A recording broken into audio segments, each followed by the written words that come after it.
Disiarkan langsung dari Kementerian Kesehatan Republik Indonesia, Radio Kesehatan untuk Indonesia yang lebih sehat. Halo, selamat pagi Sobat Sehat. Bertemu lagi dengan saya, Audi Ramantio, di Talk Show Keluarga Sehat. Sebelumnya saya menyapa dulu untuk Sobat Sehat semuanya yang mendengarkan secara streaming melalui aplikasi Radio Kesehatan maupun di radiokesehatan.kemkes.go.id, dan juga yang menyaksikan secara langsung melalui live Instagram Kementerian Kesehatan Kemenkes_RI. Sobat Sehat, istilah toksik, nah ini cukup populer diperbincangkan ya di media sosial ya. Ada banyak sekali terminasi mengenai toksik-toksikan ini, Sobat Sehat ya. Ada toxic relationship, tapi ada juga lingkungan kerja yang toksik nih. Nah, lingkungan kerja yang toksik ini nih akan kita bahas di Talk Show Keluarga Sehat kali ini, karena bisa bikin kinerja kita nih terusik dan mengganggu produktivitas, tentunya juga kenyamanan, dan akan berdampak juga pada kesehatan mental kita. Kita sudah menghadirkan narasumber dari Rumah Sakit Sato Herjan, yaitu dengan Dr. Galianti Prihandayani. Halo, selamat pagi Dr. Galianti. Selamat pagi semuanya. Salam sehat jiwa. Salam sehat jiwa, salam, salam sehat dok. Bagaimana kabarnya dok? Alhamdulillah sehat, tetap semangat. Alhamdulillah, baik. Terima kasih Dokter Gialanti sudah meluangkan waktunya nih untuk berbincang bersama kami di Talk Show Keluarga Sehat. Dan untuk sobat sehat semuanya saya ingatkan, yang mau bertanya langsung kepada Dokter Gialanti seputar lingkungan kerja yang toksik, silakan langsung aja bertanya melalui live Instagram Kementerian Kesehatan Kemenkes_RI, maupun di live Instagram Kemenkes_RI, tulis di kolom komentar ya, dan juga WhatsApp 082136362018. Baik, Dokter Galianti, kita mulai dulu nih dok ya, mengenai istilah toksik itu sendiri nih. Nah, ini kan banyak banget tadi kan saya sebutin kan, ada banyak tuh terminasi toksik-toksikan nih di media sosial. Tapi sebenarnya kalau konteks kesehatan mental tuh apa sih dok yang dimaksud dengan toksik ini? Ya, sebenarnya kata toksik itu bukanlah termasuk kata kasta dalam bahasa Indonesia ya, tapi toksik itu lebih ke arah kita temukan di dalam kosakata bahasa Inggris. Kalau secara harfiah dimaknai racun atau sesuatu yang mengandung racun atau sesuatu yang sangat jahat ya. Jadi tentunya hal yang berbahaya. Memang secara harfiah mungkin agak kurang relevan ya kalau kita selama ini menggunakan kata toksik itu untuk menggambarkan suatu relasi atau hubungan ya. Tetapi tentunya hal itu masih bisa kita gunakan.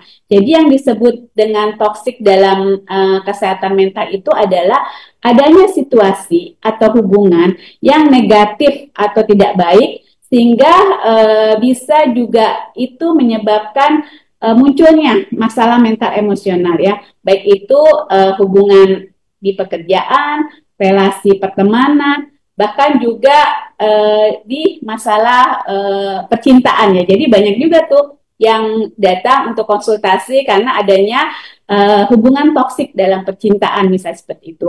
Jadi adanya situasi tersebut menyebabkan orang merasa tidak nyaman, bahkan sampai muncul gejala yang menyebabkan distres dan disabilitas. Nah, itu dia dok ya. Kenapa kok bisa sampai bisa sampai toksik begitu dok? Maksudnya sampai kita kita katakan mungkin lingkungannya jadi kurang sehat ya, dari hubungan mungkin antar seseorang, mungkin antar kelompok begitu dok. Kenapa bisa sampai bikin situasinya itu nggak nyaman, nggak enak, bahkan sampai disebut toksik seperti itu dok? Sebenarnya banyak ya faktor yang menyebabkan terjadinya hubungan yang tidak nyaman atau kurang nyaman ya. Baik itu faktor dari individu itu sendiri maupun dari lingkungannya. Nah, di mana hal tersebut bisa menyebabkan rasa stres ya. Kemudian rasa ketidakpuasan, rasa tidak bahagia. Bahkan situasi tersebut sudah bisa mengganggu kondisi termasuk misalnya kondisi dalam bekerja, kondisi dalam berhubungan dengan orang lain, bahkan juga terhadap diri sendiri ya. Jadi situasi itu menyebabkan hal-hal yang menyebabkan ketidaknyamanan. Oke, baik. Nah, kemudian dalam konteks lingkungan kerja nih dok ya, perilaku toksik seperti apa yang umumnya terjadi dok di lingkungan kerja? Ya, kalau di lingkungan kerja itu biasanya relasi dengan atasan ya.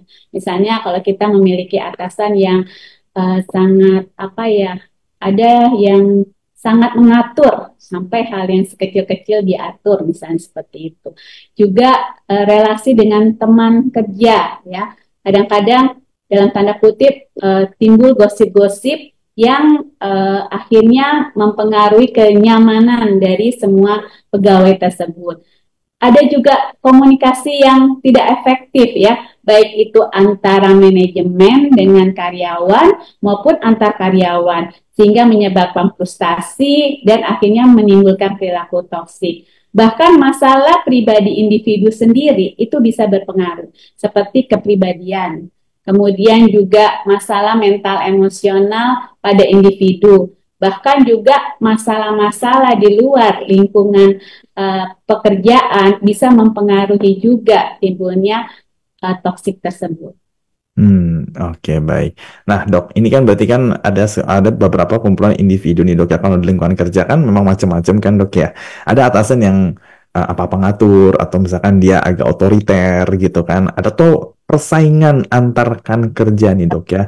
Rebutan apa jabatan, naik gaji dan lain sebagainya, Dok, ya. Nah, perilaku-perilaku seperti ini kan berarti kan awalnya kan tumbuh dari sekian individu, kemudian masuk ke mempengaruhi lingkungan tersebut nih, Dok, ya. Nah, kenapa, Dok, bisa sampai sebegitu besar ya pengaruh perilaku atau mungkin ya masalah kesehatan mental yang dialami oleh seorang individu terhadap lingkungan tempat dia berada, termasuk lingkungan kerja, Dok?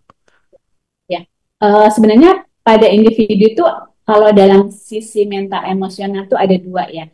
Baik itu memang seseorang yang memang mengalami masalah mental emosional sehingga mempengaruhi lingkungannya. Misalnya seseorang yang depresi, ada depresi agitatif. Jadi dia mudah marah, mudah tersinggung, kemudian bicaranya kasar, ya. Itu bisa mempengaruhi relasi dia dengan teman kerjanya. Dan kemudian ada trait. Trait itu adalah ciri kepribadian, ya.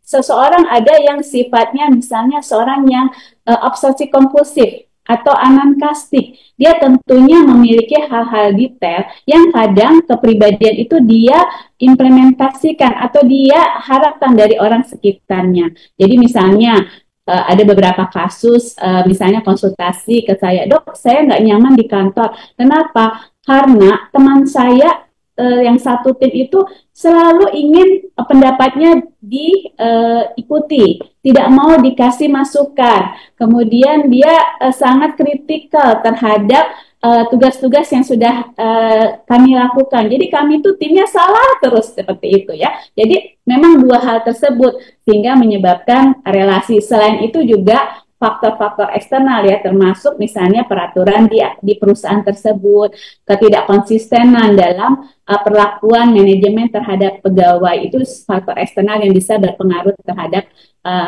hubungan yang toksik tersebut. Oke, baik. Nah, dampaknya apa sih, Dok, kalau misalkan kita kerja di lingkungan kerja yang bisa dikatakan toksik nih bagi kesehatan mental terutama? Dampaknya banyak, ya.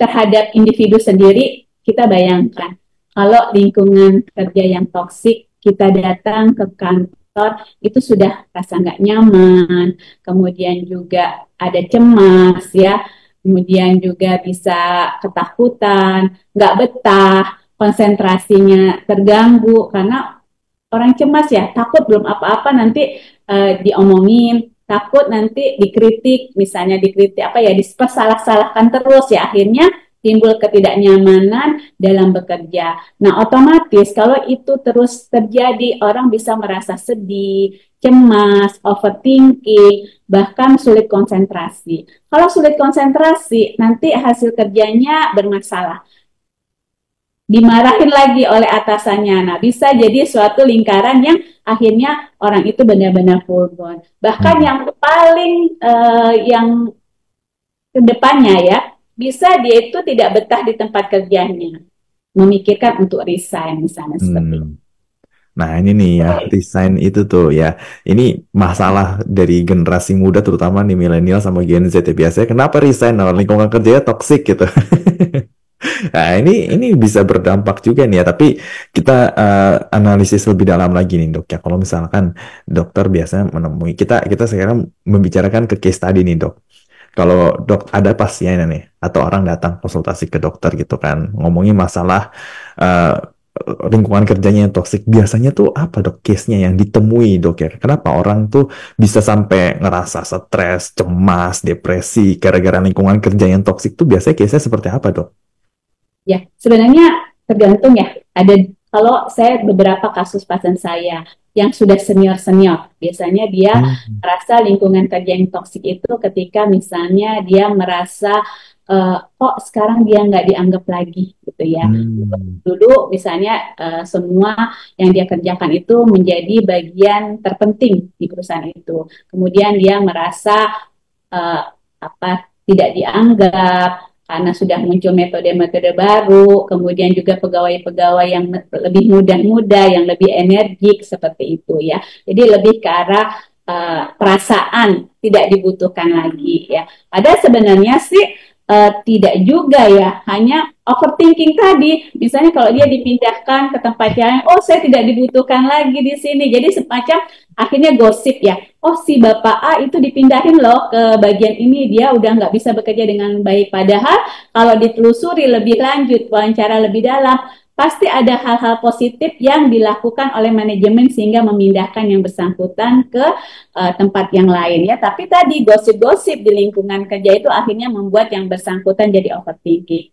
Nah, beda lagi kalau anak-anak yang milenial nih. Jadi biasanya dia mengeluh, dok saya nggak nyaman banget di tempat kerja yang baru. Kenapa? Karena atasan saya itu orangnya sangat kritikal, semuanya diatur sampai sepele pun dia atur.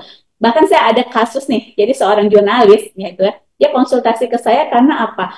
Menurut dia yang kecil-kecil itu nggak perlu dok diurusin sama pimpinan saya. Jadi contohnya redaksional, kemudian salah kurang huruf gitu, saya bisa lakukan itu. Tapi biasanya yang saya konsultasikan itu adalah isi dari inti jurnal tersebut, misalnya seperti itu ya. Bahkan juga anak-anak yang sekarang itu juga sangat rentan terhadap perubahan lingkungan kerja ya. Jadi misalnya ada rolling pegawai itu juga sudah overthinking. Oh saya di rolling karena saya termasuk orang yang tidak dibutuhkan di tempat kerja tersebut ya. Jadi sebenarnya beberapa faktor itu yang menyebabkan mereka merasa bahwa lingkungan kerjanya toksik. Gitu. Oke, baik ya. Nah, ini kalau sekarang saya ambil case tadi dulu yang pernah saya alami dulu, Dok ya. Jadi, dulu waktu saya pertama kali kerja itu tuh rasanya tuh kok masuk kantor orang semuanya marah-marah ya gitu. Apa-apa marah, apa-apa marah dan tekanannya tuh mungkin tekanannya tuh bukan dari luar dok sebenarnya tapi tekanannya tuh dari dalam karena ini kan kerjanya kan sama orang asing nih dok ya kan jadi ada perbedaan budaya dan gaya komunikasi serta gaya kepemimpinan nih ya kan sehingga sering terjadi misunderstanding antara orang Indonesia sama orang asingnya gitu kan. Nah udah gitu karena ada perbedaan itu jadi kayak yang orang Indonesia ini gampang banget marah gitu kan, sedangkan orang asing ini nggak pernah ngerti gitu. Nah, apakah gaya kepemimpinan dalam perusahaan dan komunikasi serta budaya itu mempengaruhi lingkungan kerja itu sehat atau tidak, Dok? Sangat mempengaruhi ya kalau menurut saya dari beberapa kasus yang saya baca ya. Jadi memang seorang pemimpin itu akan memiliki gaya kepemimpinan yang berbeda-beda. Tapi seyogyanya seorang pemimpin juga harus mempertimbangkan orang-orang yang dipimpinnya. Jadi ada orang-orang yang budaya ya. Contoh aja di Indonesia, mungkin ketika kita memimpin di mana staf-staf kita itu suku Sumatera. Beda dengan kita memimpin staf-staf kita suku Jawa misalnya gitu. Kalau suku Sumatera, kita mau ngomong bicaranya lebih keras, kemudian tegas, itu mereka biasa aja karena budaya mereka seperti itu. Tapi tidak dengan orang-orang di Pulau Jawa, kita bicara keras, itu dianggap sudah misalnya menyakiti hati ya seperti itu. Jadi memang gaya kepemimpinan itu sangat berpengaruh. Itu dari budaya ya. Belum lagi cara dia memimpin ya. Ada orang-orang pemimpin itu yang misalnya sifatnya cuek. Terserah deh mau di model apa cara mengerjakannya. Yang penting adalah outputnya, hasilnya yang saya terima sesuai dengan target yang sudah kita tetapkan. Tapi ada juga yang pemimpin yang gaya kepemimpinannya misalnya micromanage dan narsis. Tentunya dia sangat ingin semua pegawainya itu dapat memenuhi target-targetnya.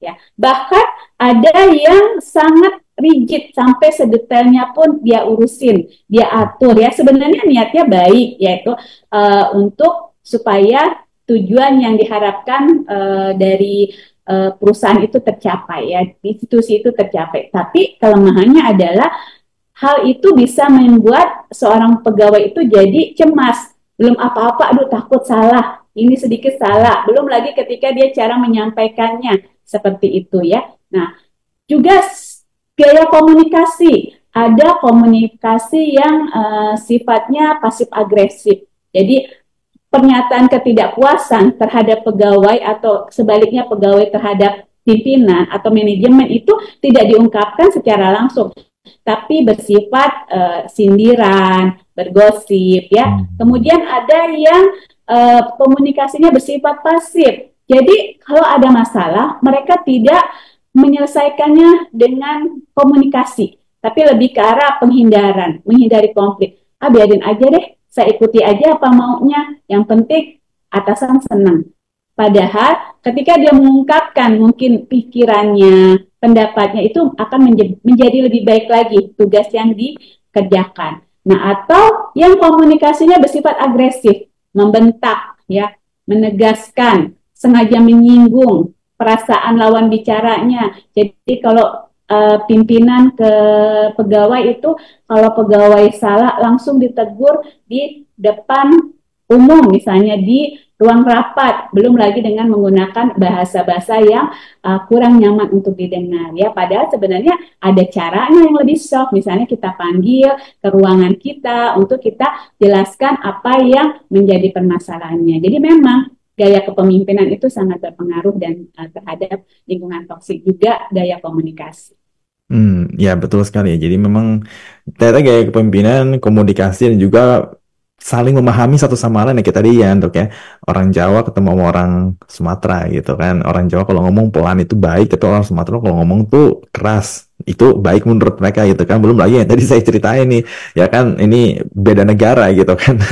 Itu lebih besar lagi itu tuh potensi untuk kelasnya nih Dok ya. Nah, kalau begitu, tapi gini Dok, untuk memahami satu sama lain, ini kan terkadang kan lingkungan kerja itu toksik karena ada ketidaksepahaman antara satu sama, mungkin nggak ada yang salah Dok ya, mungkin nggak ada yang salah, tapi nggak saling sesama karyawan dan juga atasan ini nggak bisa saling mengerti satu sama lain gitu kan, karena tadi itu yang tadi dokter bilang kan, misalkan ada masalah nggak ngomong secara langsung, karena mungkin ada beberapa orang yang kalau gue ngomong nanti gue kenapa-napa nih gitu kan, sedangkan ada atasan mungkin dia tipikalnya nggak pakai basa-basi, nggak pakai A I U E O, langsung aja dikasih tahu gitu kan, langsung aja ngomong, tapi mungkin karena caranya dia terlalu terlalu langsung gitu, terlalu straightforward, akhirnya nggak bisa ini Dok, apa karyawan tuh merasa kayak ikut langsung disalahin gitu kan. Nah, bagaimana Dok supaya bisa saling memahami satu sama lain, sesama karyawan dan juga atasan dengan karyawan, sehingga lingkungan kerja itu tuh jadi lebih nyaman gitu Dok, untuk kita berkomunikasi, atau misalkan kita untuk saling menegur satu sama lain tapi dengan cara yang baik gitu Dok. Itu bagaimana Dok saling memahaminya Dok? Ya, sebenarnya sih kalau di institusi atau di perusahaan itu kan ada aturan-aturan yang sudah dibuat ya.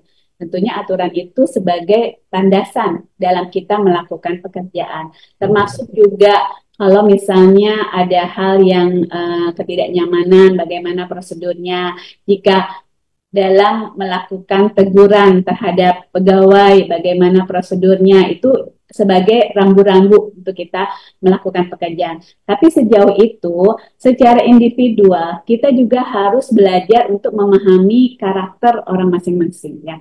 Setidaknya yang yang dekat dengan kita, yang sering berhubungan. Kalau kita memahami karakter seluruh orang di tempat kita bekerja kan tidak mungkin ya. Tapi paling tidak yang dekat dengan kita, yang selama ini kita intens dalam berkolaborasi mengerjakan pekerjaan, juga atasan, tentunya atasan langsung dari kita, atasan yang berhubungan dengan kita. Nah, memang ada baiknya kita memahami karakter mereka masing-masing. Dan tentunya kita harus bisa melakukan adaptasi terhadap kondisi tersebut ya. Jadi misalnya kalau kita sudah mengetahui, oh si Bapak A memang kalau misalnya bicara menegur ceplas-ceplos seperti itu ya, nggak pakai tedeng aling-aling, tapi sebenarnya dia nggak marah loh seperti itu. Sebenarnya dia tidak marah. Nah itu kita dengan kita berpikir seperti itu otomatis agak kalem dan lah perasaan kita dimarahin. Oh memang dia biasa marah seperti itu. Apalagi kalau kita lihat gaya dia itu tidak ditujukan kepada kita saja, tapi kepada semua karyawan seperti itu. Nah, untuk si Bapak A sendiri sebenarnya misalnya kalau itu membuat tidak nyamanan di lingkungan kerja, misalnya di bagian HRD-nya ya, HRD itu kan sebenarnya bukan hanya untuk karyawan ya, kita bisa juga masukkan untuk atasan kita. Kita sampaikan kepada yang bersangkutan kalau ada keluhan-keluhan terhadap karyawan terkait bagaimana gaya komunikasi kita atau kepemimpinan kita seperti itu. Oke, baik. Nah, terus satu lagi dok yang jadi masalah kenapa lingkungan kerja itu toksik adalah persaingan dok ya. Ini persaingan itu bukan cuma ternyata kalau kan saya suka baca-baca di forum internet dok ya, ternyata kalau di lingkungan kerja toksik itu persaingan bukan cuma soal rebutan untuk naik gaji atau dapat jabatan, tapi ternyata perhatian nih dok. Ya, jadi saya baru baca ada cerita nih dok ya. Ini ternyata ada karyawati gitu kan, dia dapat perhatian karena mungkin dinilai dia pinter, ya mungkin kerjanya bagus gitu kan. Ternyata ada karyawan yang dan karyawati lainnya nggak suka dengan ini gitu kan. Mereka pengen dapat perhatian yang lebih gitu. Dan ini membuat hubungan di kantor tuh bener memanas nih. Jadi persaingan itu tuh juga menjadi salah satu faktor nih dok. Nah, bagaimana dok? Pertama ya kita dalam bersikap ya kan ya memang siapa sih yang nggak mau naik gaji, siapa yang nggak mau naik jabatan pasti mau dong semuanya dong ya kan. Tapi maksudnya bagaimana dok ya untuk bisa bersaing secara sehat ya atau mungkin nggak bersaing deh kalau misalnya internal kayak bersaing tuh rasanya gimana gitu. Dan juga menyikapi apa ya persaingan antar karyawan dengan cara yang sehat juga nih dok ya. Jadi kayak nggak yang langsung reaktif, oh kayak terancam gitu kan, harus misalnya menjatuhkan gitu. Nah, ini supaya terhindar dari hal-hal seperti ini bagaimana dok? Nah, sebenarnya yang itu tadilah yang sering kita katakan sebagai gosip ya.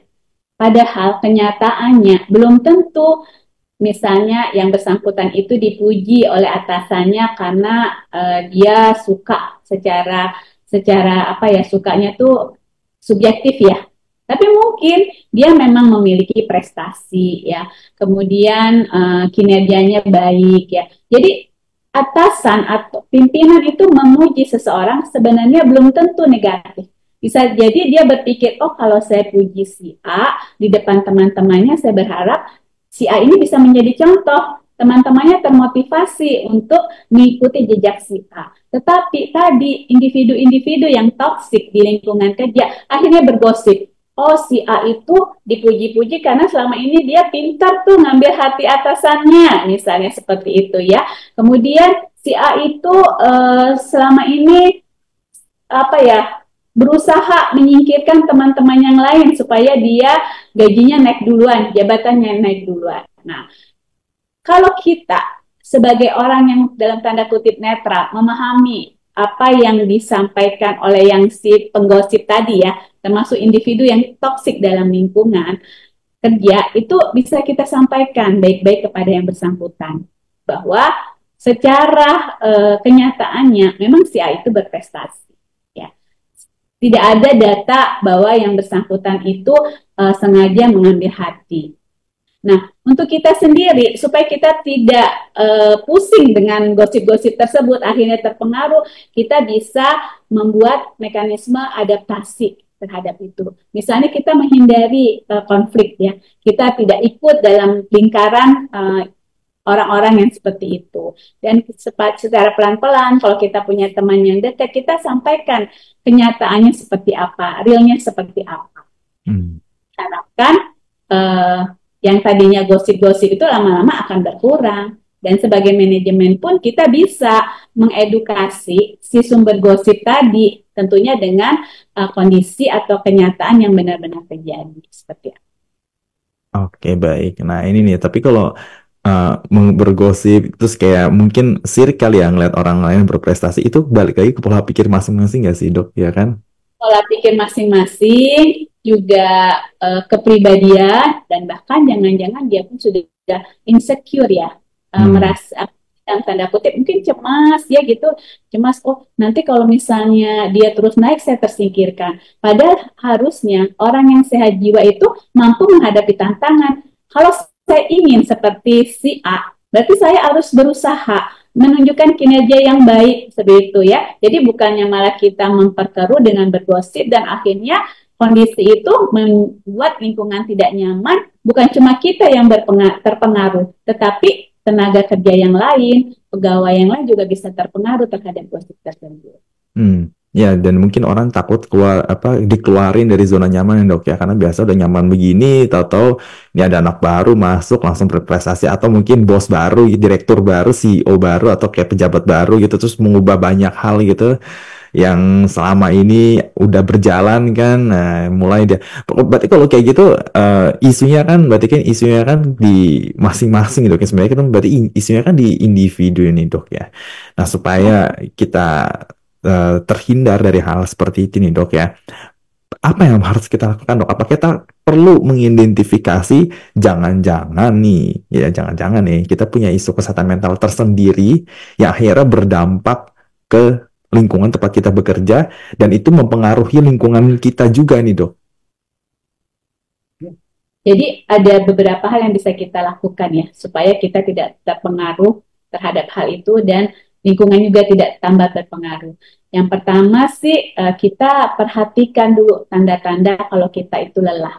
Biasanya kan kalau kita lelah, emosinya jadi meningkat, pikiran-pikiran negatif muncul, akan tambah ruwet tuh, akan tambah memperkeruh kondisi. Jadi kalau kita rasa bahwa kita sudah lelah dalam bekerja, kita butuh istirahat, kita ambil jatah cuti kita. Setiap pegawai kan punya hak untuk cuti ya, jadi kita gunakan itu. Kemudian kita juga bisa hilangkan sumber masalah dengan mencari dukungan dan mengelola stres. Ya, jadi kalau kita mencari dukungan itu dalam arti bukan kita mencari masa menyetujui ya apa yang kita pikirkan, tapi paling kita bisa sharing, kemudian yang bersangkutan itu menyampaikan apa yang dia pikirkan, kemudian kita telah oh ternyata benar nih apa yang dia sampaikan, saya nggak usah pusing-pusing mikirin itu hanya gosip misalnya seperti itu ya. Nah, itu bisa juga mengubah pandangan kita. Kalau misalnya tadi kita berpikir negatif terhadap suatu masalah, setelah kita mengalami reverse atau mendapatkan sumber lain untuk kita saling diskusi, kita berubah pikiran, mindset kita berubah, sehingga apa yang tadi kita pikirkan negatif berbalikan menjadi positif. Kemudian juga kita bisa meningkatkan ketahanan terhadap stres kita ya, banyak caranya. Bisa kita mengelola emosi kita ya. Jadi kalau misalnya kita bisa relaksasi, menenangkan diri kalau kita lagi emosi banget. Misalnya kalau kita ngedengar gosip gitu ya, emosi nih jadinya deg-degan, kemudian cemas, bawaannya tuh mau marah gitu, kita bisa melakukan relaksasi terhadap itu. Dan tentunya hal-hal positif yang bisa kita lakukan. Yang lain yaitu rutin olahraga ya. Makanya sekarang kan di tempat-tempat kantor yang keren-keren tuh kalau saya lihat termasuk di Kementerian Kesehatan itu sudah disediakan fasilitas olahraga. Jadi ketika pegawainya sudah burn out, sudah butuh butuh relaksasi, dia salurkanlah salah satunya dengan olahraga. Selain juga lingkungan kerja yang nyaman ya, tentunya itu bagian dari bagaimana kita mengatasi kondisi-kondisi lingkungan yang toksik tersebut. Nah, kalau resign ya kadang-kadang sudah kepikirannya resign nih kan, terakhirnya resign. Nah, itu sebenarnya pilihan terakhir ya. Kalau kita sudah semuanya kita lakukan, oh ternyata kita tetap tidak bisa ya mau nggak mau, daripada kita akhirnya mengalami gangguan mental emosional yang berat yang tambah mengganggu kondisi kita, ya mungkin resign adalah pilihan yang terakhir. Nah, resign ini kan menjadi salah satu jalan ninja dok ya, apalagi banyak anak muda nih dok, kayak yang milenial dan Gen Z, sampai kita dibilangin kutu loncat.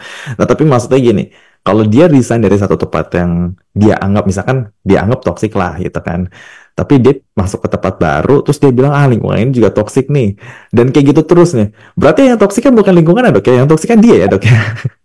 Nah, ya, jadi bisa saja memang yang bersangkutan itu mempunyai resiliensi diri yang rendah, mekanisme coping yang rendah, dan mekanisme adaptasi yang rendah. Ya. Jadi dia sulit untuk menyesuaikan diri dengan lingkungan barunya. Jadi dianggap semuanya toksik, padahal sebenarnya yang bermasalah adalah dirinya. Ya, mungkin Mm-mm. saja memang dia orang dengan kepribadian tertentu, atau memang saat ini sedang mengalami masalah mental emosional sehingga mempengaruhi perilaku, pikiran, dan perasaan dia terhadap lingkungan sekitarnya. Nah, kalau lagi gitu berarti langkahnya udah jelas ya, konseling.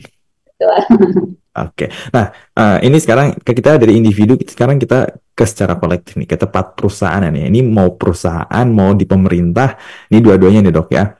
Kalau misalkan suatu lingkungan kerja itu toksik, maka dampak yang terjadi terhadap produktivitas para pegawai dan karyawannya bagaimana dok? Dan apa dampak buruknya bagi kinerja tempat kerja tersebut ya? Ini baik untuk pemerintah maupun untuk perusahaan ya. Jadi sebenarnya lingkungan kerja yang toksik itu kan secara apa fisik itu menyebabkan seorang karyawan itu mudah lelah ya. Imunitas turun sehingga kita lihat nih kalau misalnya ada pegawai yang dikit-dikit izin sakit ya atau dikit-dikit mengeluh sakit kepala gitu ya. Dikit-dikit mual, muntah gitu ya. Itu jangan-jangan dia sudah terkena tuh kondisi apa ya gejala-gejala fisik akibat lingkungan yang toksik itu.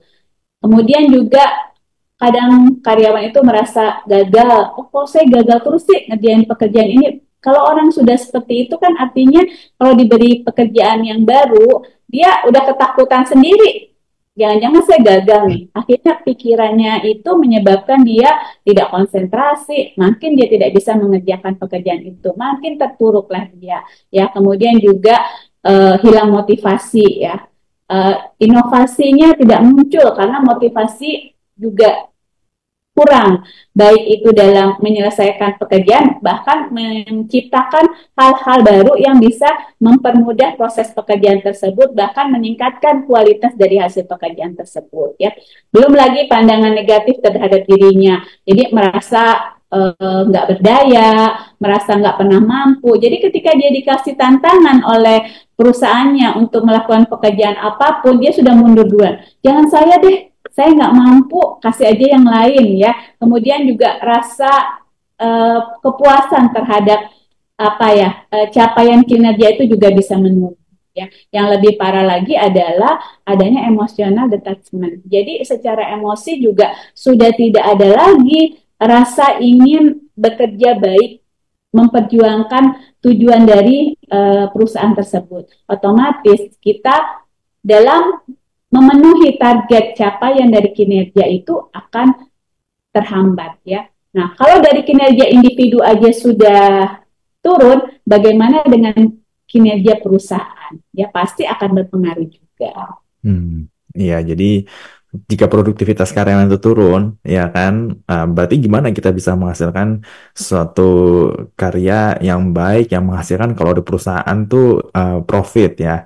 Kalau di pemerintah tuh programnya bisa berjalan atau enggak gitu kan. Nah, itu tentunya akan berdampak keluar ya. Jadi bagaimana nih setiap tempat kerja memastikan bahwa lingkungan kerjanya itu tuh sehat ya kan, semua karyawan tuh ya mungkin ya kita nggak bisa membahagiakan semua orang ya, tapi paling nggak semua karyawan tuh nyaman kerja di situ dok. Nah, apa yang bisa dilakukan oleh tempat bekerja nih, baik perusahaan maupun pemerintah gitu dok ya, untuk menciptakan suatu lingkungan kerja yang sehat dan nyaman untuk semuanya. Ya. Jadi sebenarnya yang pertama itu adalah kita harus memastikan dulu individu yang bekerja itu sehat. Ya. Hmm. Tadi udah urutannya jelas tuh. Kalau individunya bermasalah, akhirnya bisa menyebabkan lingkungan yang toksik juga. Jadi kita pastikan dulu individu yang bekerja itu sehat. Bagaimana caranya? Sekarang sudah banyak asesmen. Asesmen yang digunakan untuk menilai kondisi mental emosional seseorang. Ya. Nah, kemudian juga banyak juga apa ya kriteria-kriteria lingkungan kerja yang sehat itu seperti apa, dan itu bisa dijadikan sebagai standar dari suatu institusi atau perusahaan untuk menciptakan lingkungan kerja yang sehat tersebut ya. Hmm. Termasuk juga uh, tata hubungan antara karyawan dengan karyawan, karyawan dengan atasan ya. Dan jangan lupa mungkin kita melakukan semacam kegiatan-kegiatan sharing secara global ya dalam suatu perusahaan. Contohnya capacity building. Hmm. Capacity building dilakukan mungkin setahun sekali itu untuk seluruh perusahaan, seluruh isi ya, seluruh karyawan itu sangat baik ya. Selain juga itu refleksi juga kita kelelahan kita dalam bekerja sekian lama, juga kita membuka wawasan, mengenal orang baru. Nah, untuk yang rutinnya, sebenarnya divisi-divisi itu bisa menilai kondisi-kondisi ini sampai jangan sampai dia jadi lebih berat. Contohnya, kalau saya di bagian SDM, kebetulan saya di bagian SDM, saya melihat tuh, kok mana nih karyawan yang kayaknya interaksinya kurang nih dengan teman-teman yang lain. Belum lagi misalnya ada keluhan teman-temannya bahwa si A itu lambat banget ya bekerja, jadi kerjaan saya terhambat karena kerjanya simultan. Kalau dia sudah selesai, maka akan pindah ke saya. Nah, yang seperti itu kita bisa secara rutin panggil, komunikasi, sharing ya, kemudian kita pantau perkembangannya sehingga yang tadi tidak sampai mengganggu di lingkungan, paling tidak lingkungan yang lebih kecil. Oke, baik. Berarti sesi heart to heart, oke. So, Oke, baik. Nah, dokter, kita sudah punya banyak sekali pertanyaan dan curhatan tentunya dari Sobat Sehat semuanya. Jadi kita akan jeda sebentar. Dan untuk Sobat Sehat yang ingin bertanya langsung aja ya ke kolom komentar live Instagram Kementerian Kesehatan, Kemenkes_RI, atau kirimkan pertanyaan ke WhatsApp 082136362018. Kita akan jeda terlebih dahulu. Kita akan kembali lagi setelah pesan-pesan sehat berikut ini. Tetap bersama kami di Talk Show Keluarga Sehat.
Radio Kesehatan untuk Indonesia yang lebih sehat, kembali lagi dalam Talkshow Keluarga Sehat, masih membahas mengenai lingkungan kerja toksik bikin kerja terusik bersama dengan narasumber kita dari Rumah Sakit Suharto Herjan, dengan narasumber kita Dr. Galianti Prihandayani. Nah, ini sudah banyak sekali nih curhatan dan pertanyaan dari sebelah saya semuanya. Saya mau bacain satu-satu ya, semoga semuanya bisa terjawab ya. Baik, saya mau mulai dulu nih dari pertanyaan pertama kita, ada Maharani Skotel. Bagaimana menghadapi rekan kerja yang tidak mau bertumbuh, tapi dia iri sama kita yang lebih perform dalam bekerja. Case-nya sudah ditegur langsung, tapi masih bebal dan jadi beban yang lainnya juga. Nah, jadi kayak gitu dok ya. Jadi dia tuh stuck di zona nyaman gitu kan. Mungkin dia kerja udah 2-3 tahun, terus tapi nggak perform gitu. Terus ada karyawan baru yang masuk. Nah, karyawan baru ini lebih perform dibandingin dia, lebih berprestasi, lebih sering dapat kesempatan. Tapi nah si orang ini jadinya tuh iri gitu, iri sama karyawan yang ini gitu kan. Udah dibilangin, udah ditegur gitu kan, tetap aja kepala batu gitu dok. Nah ini kalau kayak gini gimana dok? Sebenarnya tadi apa yang sudah diusahakan sudah bagus ya, ngajak ya, ayo kita sama-sama berkembang gitu ya. Tapi itu tadi individu yang bersangkutan sendiri mungkin tidak mendukung hal tersebut ya. Jadi untuk tadi yang sudah mengajak, kemudian pasti ada teman-teman yang lain ya, yang seirama dan sepemikiran bahwa kita harus tumbuh berkembang. Nah itu yang kita jadikan dukungan. Kita berkolaborasi dengan ya, dan jika kita sudah mengajak tapi dia juga tetap tidak mau, ya sudah, tugas kita sudah selesai. Walaupun terus kita kita ajak terus ya, jangan lelah-lelah gitu. Kita mungkin suatu saat dia akan berubah pikiran. Nah, untuk yang sudah berada di rule yang benar, itu terus berkembang saja, lakukan sehingga terus berkembang sesuai dengan yang diharapkan. Nah, tentunya kalau tadi kita sudah berkolaborasi dengan orang yang sepemahaman, hambatan-hambatan yang terjadi akibat yang bersangkutan itu tidak bisa ikut kepada kita itu akan lebih diminimalisir. Dan andai kata juga ternyata itu menjadi hambatan, itu sudah tugas pimpinan juga untuk mengambil tindakan terhadap orang tersebut. Ya, ya mudah-mudahan sih kalau dia melihat ternyata ternyata mereka itu betul loh jalannya seperti itu, akhirnya terbuka hatinya dan bisa mengikuti. Oke baik. Itu fase adaptasi loh biasanya. Jadi fase adaptasi itu kan ada anger, marah ya, belum bisa menerima gitu ya. Tapi ketika sama dia sudah, oh ternyata saya nggak bisa terus begini di posisi yang zona nyaman ini, saya harus terus bergerak mengikuti teman-teman saya. Nah itu biasanya akan berubah. Ya, ya semoga bisa berubah ya dok ya. Butuh proses dan waktu. Oke baik. Kemudian ada juga pertanyaan. Nah ini namanya nggak mau disebutin ya. Jadi langsung aja saya sebutkan pertanyaannya. Kalau semisal kita ada masalah dengan satu orang, tapi yang lainnya malah ikutan benci kita, bahkan terjadi adu domba, waduh, sehingga itu mengganggu untuk saya pribadi. Nah, untuk mengatasi masalah itu bagaimana, Bu? Ini sering terjadi ya. Jadi Mm-mm. kadang yang membuat seseorang itu menjadi lebih tertekan itu bukan karena satu orang, karena jadi ikut-ikutnya ya. Nah, Hmm. tergantung juga kalau misalnya yang tadi pertama satu orang mungkin yang tidak suka sama kita, kemudian juga dia ngompor-ngomporin yang lain lah, ngajak-ngajak yang lain, berbuat gosip, akhirnya yang lain juga menyetujui apa yang dia sampaikan terhadap diri kita itu. Nah itu akhirnya banyak yang merasa tidak suka sama kita. Kalau kita merubah lingkungan tidaklah mudah, maka kita yang harus merubah persepsi kita terhadap lingkungan. Walaupun itu belum tentu 100% bisa kita lakukan dan mulus ya, tapi paling tidak dengan kita merubah persepsi kita terhadap lingkungan, kondisi kita jauh lebih baik.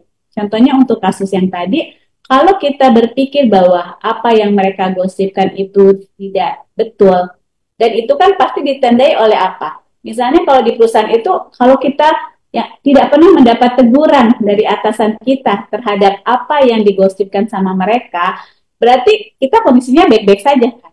Kebanyakan seperti itu ya.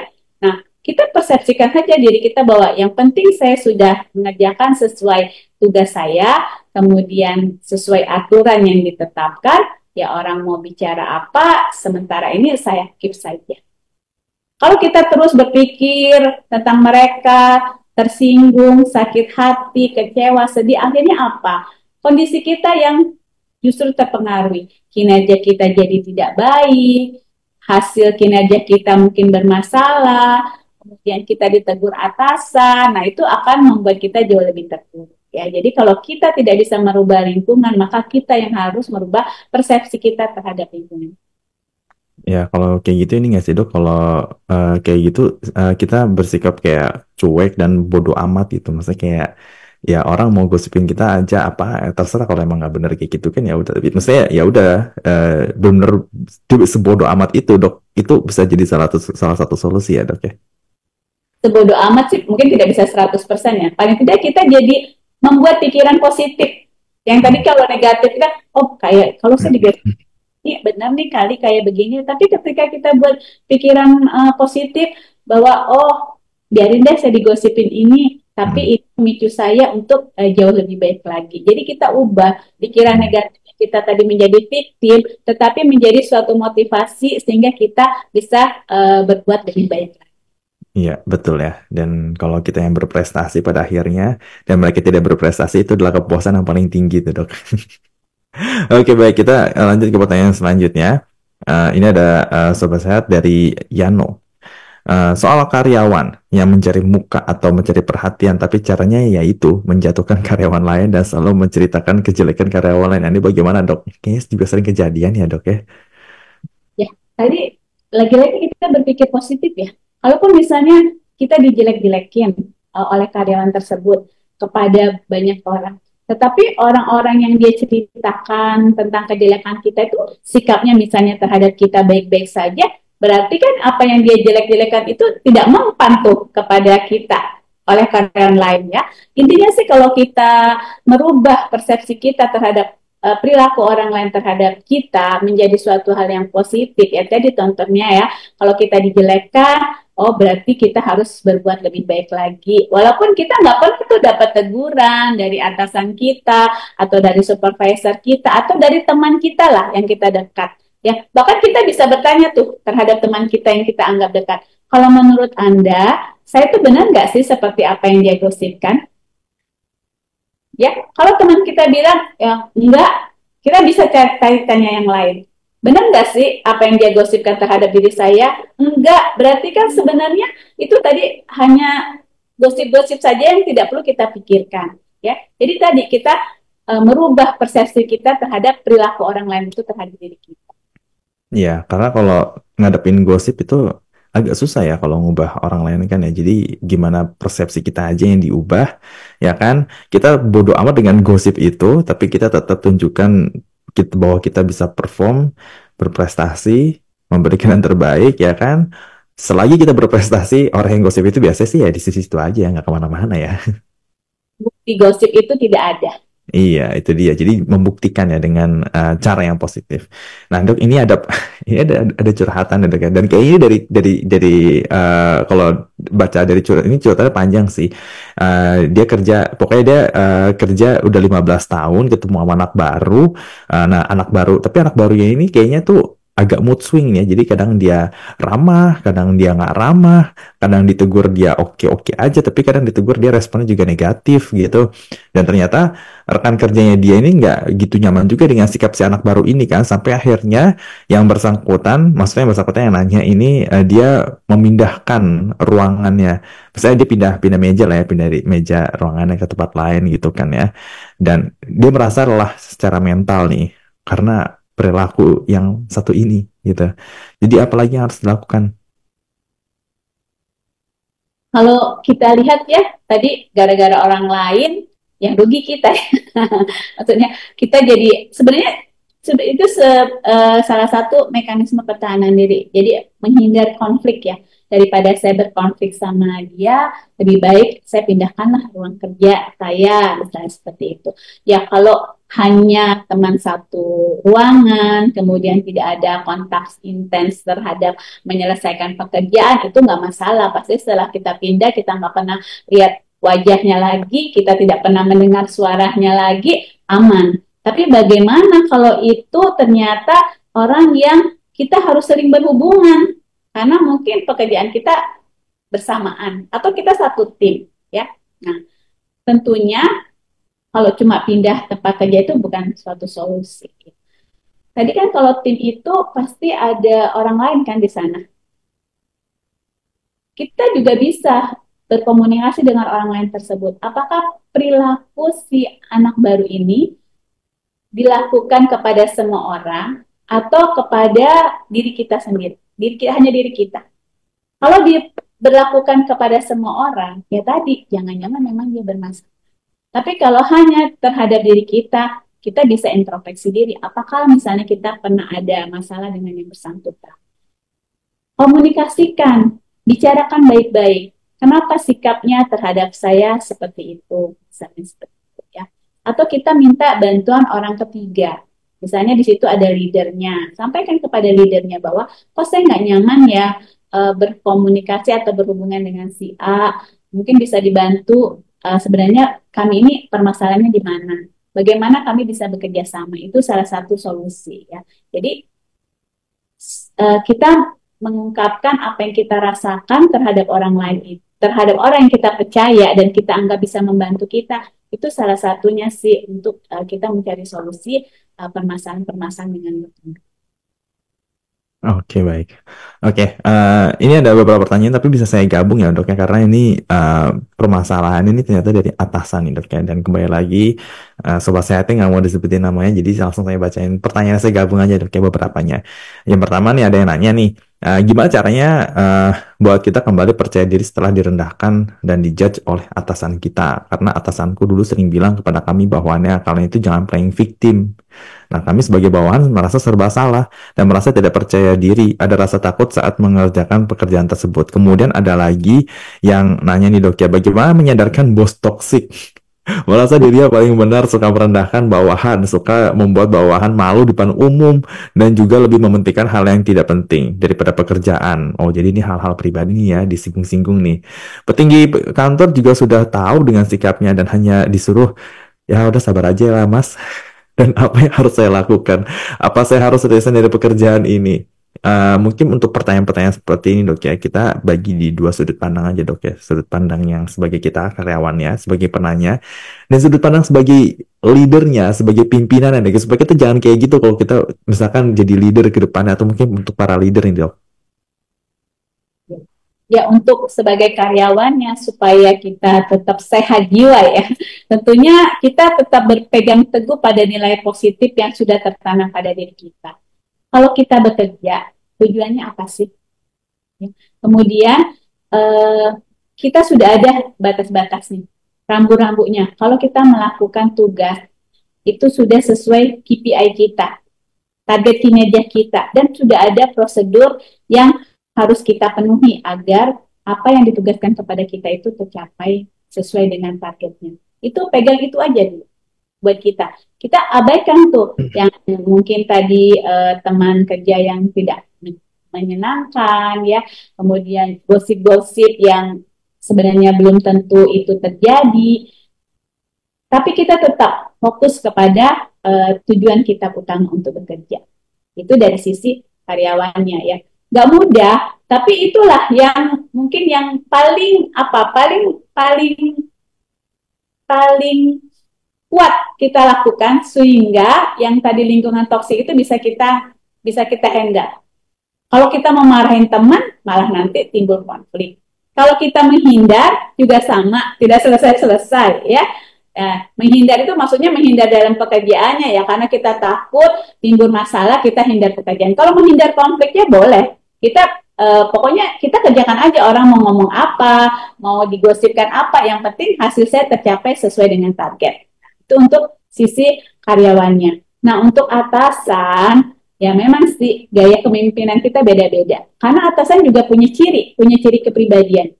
Ya, tetapi jangan lupa kita juga harus melihat situasi, termasuk situasi itu adalah kondisi orang yang kita pimpin, ya. Jadi nggak bisa tuh gaya kepemimpinan itu kita samakan untuk semua level apa ya, level generasi ya, semua generasi. Emang agak sulit, terus terang sebagai seorang pimpinan agak sulit kita ketika kita mempunyai staff yang gapnya sangat jauh. Ada yang usianya misalnya udah 50-an. Ini usianya yang masih muda. Yang masih muda ini biasanya mereka itu apa ya? Lebih ingin cepat-cepat selesai. Sedangkan kalau yang senior itu karena udah terbiasa sistem polanya, belum lagi adaptasi terhadap sistem baru atau teknologi itu agak lamban, misalnya akhirnya terjadilah gap. Sering ribut tuh akhirnya kan antara yang senior sama yang junior. Yang junior ini cepat mengikuti aturan. Yang senior merasa kamu mentang-mentang masih muda, apa namanya mengalahkan yang senior. Nah, akhirnya timbul gap seperti itu.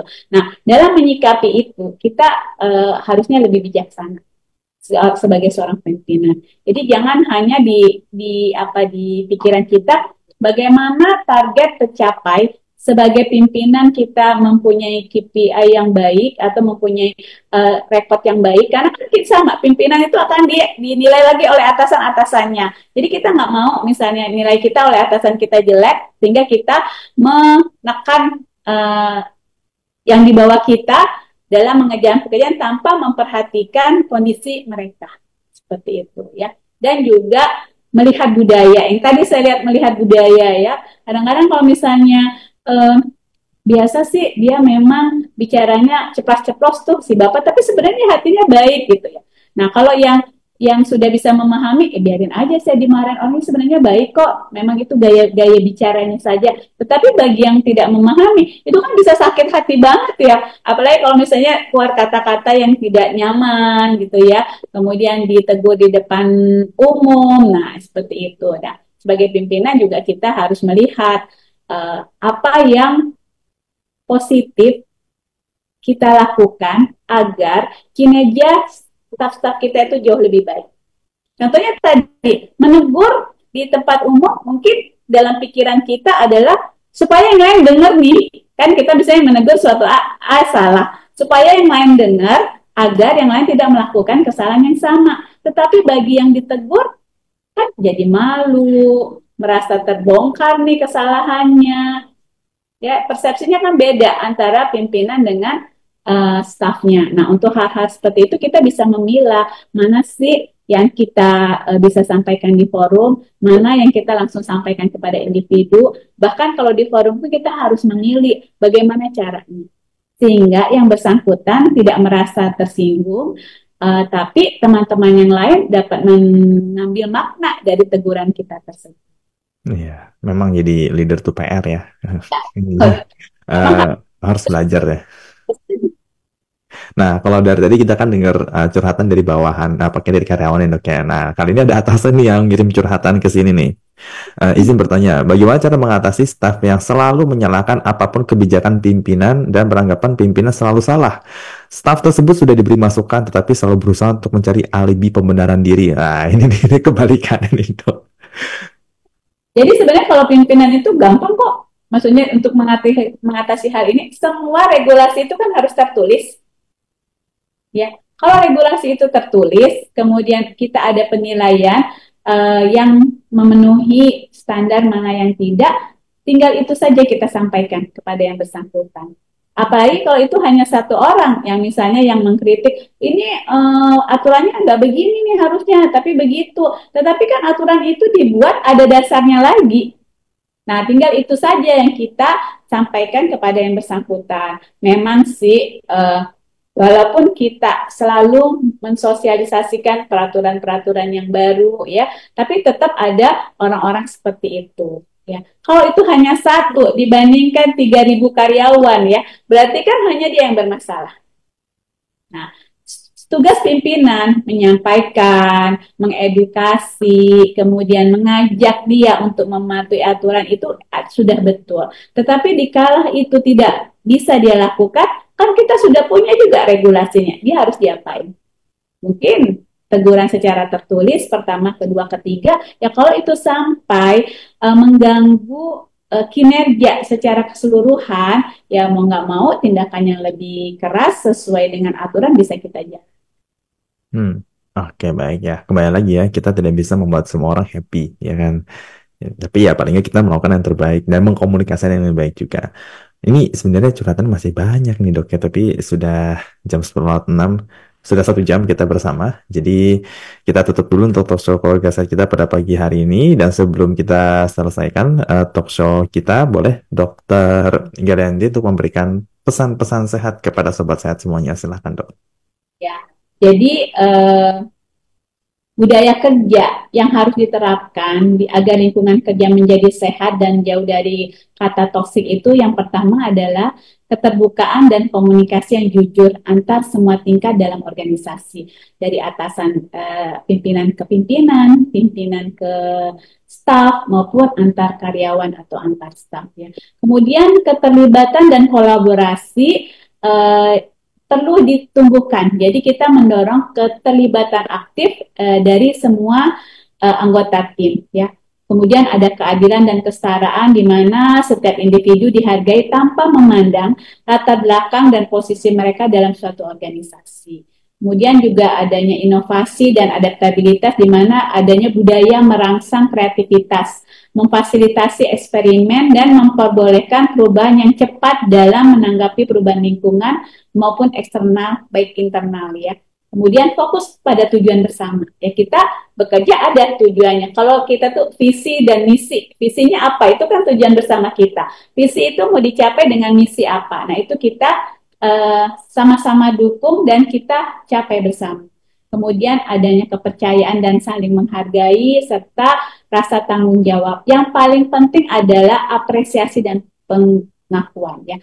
Tidak dipungkiri bahwa dalam bekerja kita kadang mengalami muncul masalah mental emosional. Tentunya kalau masalah itu sudah berat, sudah menyebabkan distres dan disabilitas. Distres itu adalah rasa ketidaknyamanan.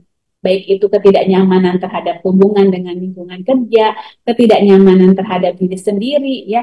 Disabilitas itu adalah hambatan dalam melakukan kerja sehingga hasil yang diharapkan tidak sesuai dengan tujuan yang menyebabkan kita semakin terpuruk. Nah, kalau tadi sudah ada masalah mental emosional, gejala ya, baik itu cemas, depresi, sulit tidur, kemudian agresif impulsif ya, mudah marah, mudah tersinggung, ada baiknya teman-teman melakukan konsultasi terhadap profesional. Boleh ke psikiater, boleh ke psikolog. Tujuannya bukan apa ya, jadi jangan berpikir bahwa kalau ke psikiater, ke psikolog, ke rumah sakit jiwa itu pasti gangguan jiwa yang berat. Justru inilah pangkal yang harus kita atasi bersama sehingga tidak menjadi suatu gangguan yang lebih berat. Ya, mungkin dari saya itu saja ya. Mudah-mudahan pertemuan kali ini bisa membuat teman-teman semua terbuka terhadap gangguan mental emosional mungkin saja terjadi di lingkungan kerja akibat lingkungan kerja yang toksik. Terima kasih. Oke, oke baik. Terima kasih atas pesan-pesan sehatnya, Dokter Galianti. Dan Sobat Sehat, demikianlah talk show keluarga sehat pada pagi hari ini. Dan semoga informasi yang kami berikan dapat membantu Sobat Sehat semuanya. Terima kasih sekali lagi Dokter Galianti sudah mau meluangkan waktu untuk berbincang dengan kami dan juga menjawab curhatan dari Sobat Sehat semuanya. Semoga sehat selalu, Dokter Galianti, dan selamat beraktivitas kembali ya, Dok. Terima kasih semuanya.